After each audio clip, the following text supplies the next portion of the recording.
ખાઈએ છે ને એ દાળ શેની હોય છે? આ તુવેરની દાળ હોય છે. આ શું છે? મસૂરની દાળ. શેની દાળ છે? મસૂરની. એનો ઉપયોગ શેમાં થાય છે? શાક બનાવવા માટે.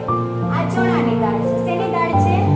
ચણાની દાળ. એનું શાક પણ બને છે અને લોટ બનાવી અને પછી એમાંથી ભજીયા અને ગાંઠિયા જેવી વસ્તુ પણ બને છે. બટાણા છે. શું છે? સફેદ બટાણા. એ શેમાં ઉપયોગી થાય છે? શાક બનાવવા, પાણીપુરીના રગડા માટે વગેરે. શું છે? સફેદ ચણા. એનો ઉપયોગ શેમાં થાય છે? છોલે શાક બનાવવા માટે. આ મગની દાળ છે. મગની દાળનો ઉપયોગ શેમાં થાય છે? શાક બનાવવા, કચોરી માટે વગેરે માટે. છે ચણાનો ઉપયોગ શેમાં કરીએ? પાણીપુરીમાં એમાં આ ચણાનો ઉપયોગ થાય છે. બરાબર. પછી આ છે મગ. મગનું કરવાનું શાક બનાવવાનું. શું છે? વાલ. વાલમાંથી શું બને?